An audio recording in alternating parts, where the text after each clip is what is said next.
Hi, friend. Do you have a dream, a calling from God that you're just too afraid to even start? You know that God has more for you, but that voice in your head just keeps whispering that you're not good enough, that you're not ready, that you're going to fail. That feeling of being paralyzed by fear, it is exactly what held back one of the greatest warriors in the Bible. But God gave him a set of practical strategies that turned him from being a coward that was hiding in a wine press into a leader who changed history. And in this video, we're going to break down how you too can use those strategies starting today. Let's talk about that here in this edition of Ignite Your Spiritual Growth.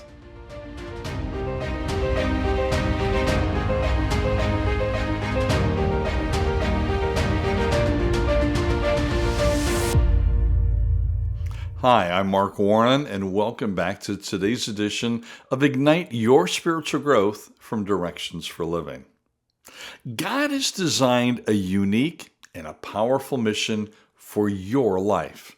But fear is one of the main things that holds people back from it. It's a paralyzing feeling, isn't it? It's that ache of knowing you were made for more. But you feel anchored by this dread of what if? What if I fail? What if I'm not qualified? What if I disappoint God and everybody else?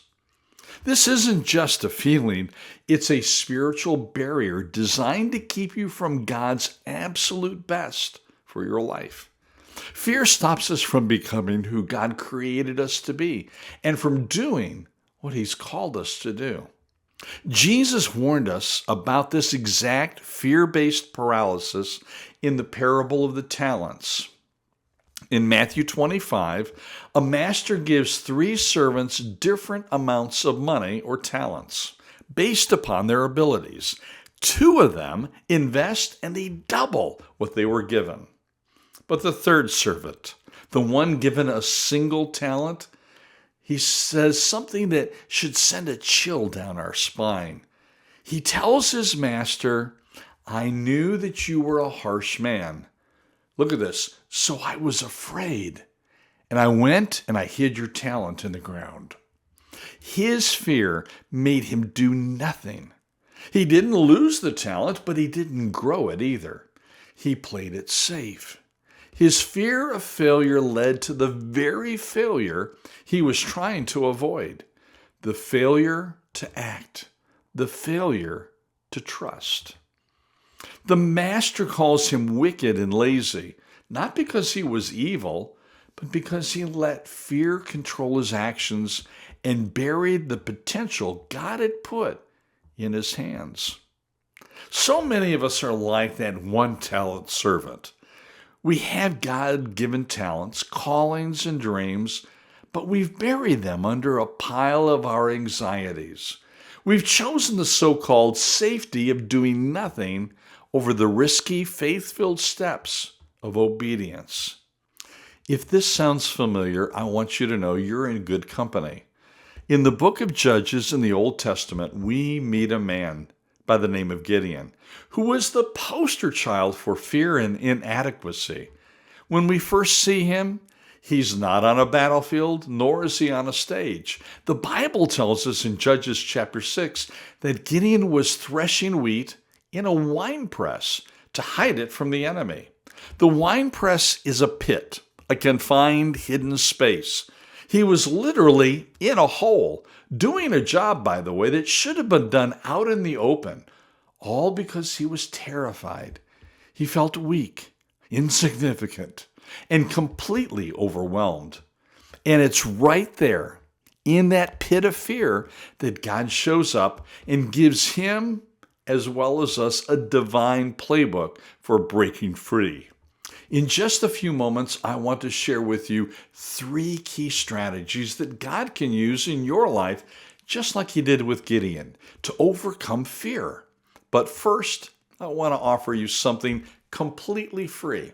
I have developed a free resource to help you move forward in your walk with the Savior. It's called 3 Key Steps to enhance your spiritual growth. In this downloadable tool, you will find simple yet powerful things you can do right now to enrich your faith journey. Now, we all get spiritually stuck from time to time, and this may be exactly what you need to jumpstart your daily walk with Christ. So here's how you can get a copy for yourself. Look down below in the video description of today's video, and you will find the link underneath where it says free offer, 3 key steps to enhance your spiritual growth. I want you to click on that link, follow the simple steps, and you can have this in your hands today. I hope and pray that you'll take advantage of this free offer and that it begins to help you move closer to Jesus this very week. Okay, now let's get back to today's focus. Is fear holding you back from God's best? A moment ago, I mentioned that there were 3 key strategies that God used to help Gideon, and I want to share those with you. Strategy number 1 is to start in your weakness. The first thing the angel of the Lord says to this man hiding in a pit is just staggering. Now, he doesn't say, Gideon, get out of that hole, you coward. He looks at him in his place of fear, and here's what he declares in Judges chapter 6. Verse 12, the angel of the Lord appeared to him and said to him, the Lord is with you, O valiant warrior. God saw Gideon not for who he was in that moment, but for who he would become through his power. God often calls us when we feel least qualified because he wants to make it crystal clear that he is our strength. Now, Gideon's response is one that we can all probably relate to. He immediately starts listing his weaknesses. He says, pardon me, my Lord, but how can I save Israel? My clan, it's the weakest in Manasseh, and I am least in my family. He was basically saying, God, you've got the wrong guy. I am not a mighty warrior. I'm a nobody from nowhere. And what is God's response to this honest confession of inadequacy? He doesn't argue. He simply says, I will be with you. That's the foundation of our victory. It's not our strength, our talent, or our qualifications. It's his presence. And after this, God gives Gideon his first assignment. Tear down his father's altar to the false god Baal and build an altar to the one true God. Gideon was so scared of what people would think that he did it at night. But he did it. The first act of obedience was an act of worship. Building that altar was Gideon's way of saying, I'm weak, I'm scared, but I'm choosing to put you, God, as the highest authority in my life. Before God can use you publicly, you have to worship him privately.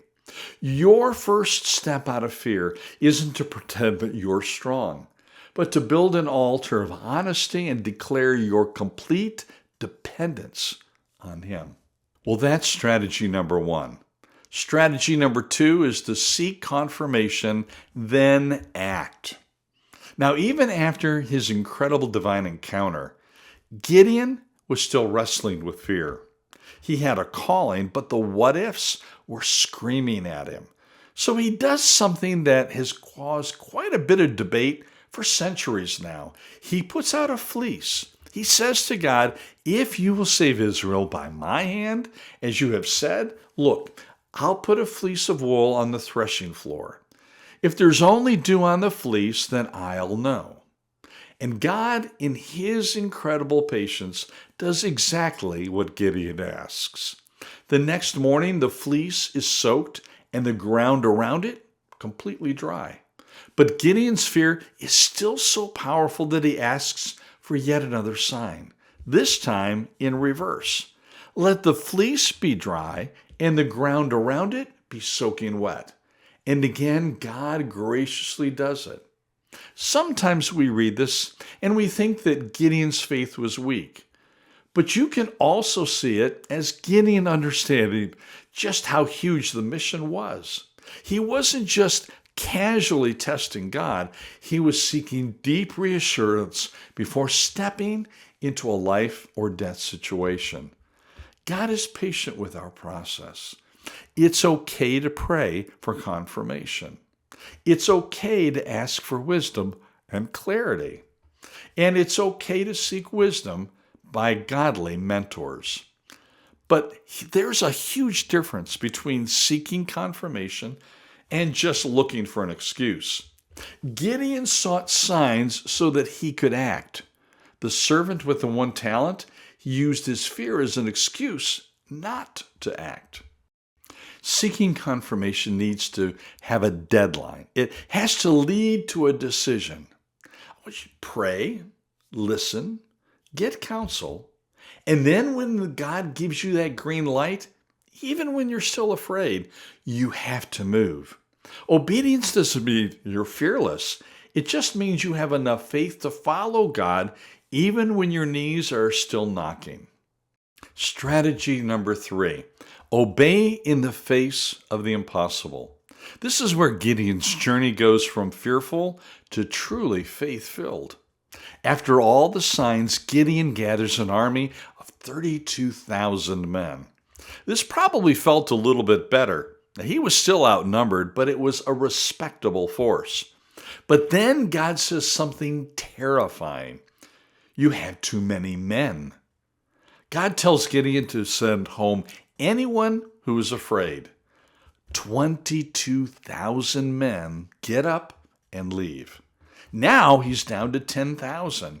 He's gone from being outnumbered to being drastically outnumbered. And then God says, there are still too many.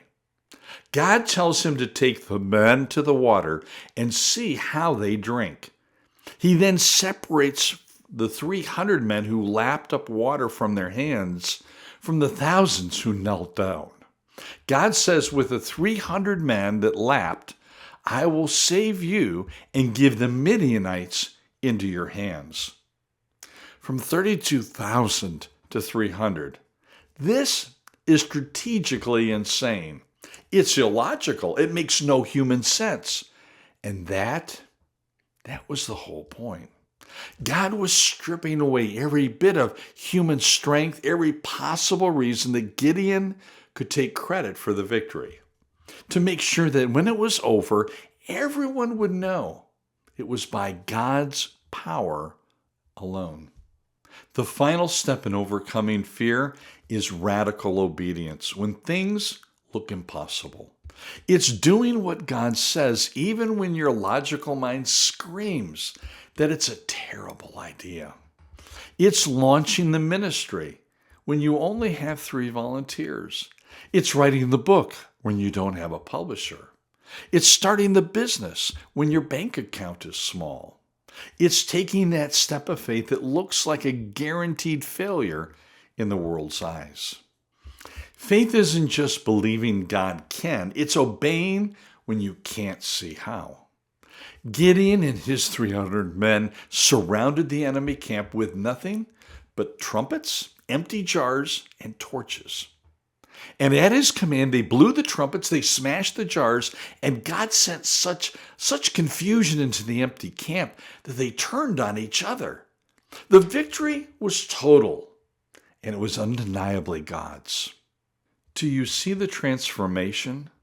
The man who started out hiding in a hole, convinced of his own weakness, ended up leading a nation to freedom because he learned to walk through his fear. He went from being defined by his inadequacy to being defined by God's all-sufficiency. This story in the Bible is for you. It's a roadmap. God sees you right where you are, in your fear, in your doubt, and in your feelings of not enoughness. And he calls you a mighty warrior. Now, he's not asking for you to be fearless. He's asking for you to be faithful. He's asking for you to take what feels like crushing weakness, place it on his altar, and trust that his power will be made perfect in it. What's the first step that God is asking you to take? Maybe it's just building the altar, being brutally honest with Him about your fears and declaring that He is Lord over that dream. Maybe it's seeking confirmation, praying with purpose and asking for a clear sign. Or maybe you've already done that, and it's time for radical obedience. It's time to move forward with your army of 300, trusting that God will secure the victory. I want you to remember the servant who buried his talent. His greatest loss wasn't the money. It was the chance to hear his master say, "Well done, good and faithful servant." Don't let fear rob you of hearing those words. Your failure is not final. The only true failure is the failure to trust God. Your journey from fearful to faithful starts with a single step. What is one small obedient step that you can take this week to move toward the calling that God has placed on your life? Share it, if you would, in the comments section below. Let's fill this place with our first steps and cheer one another on as we move forward in faith. And hey, if today's video has been a blessing to you, let me encourage you to subscribe to this channel and click the notification bell so you won't miss any new helpful content. And if you know of someone that you think might be helped from today's video, if you would please take a moment and share this video with them. Well, thank you so much for taking time to watch today's video. Lord willing, I'll be back with a new video next Tuesday. But until then, may God richly bless you.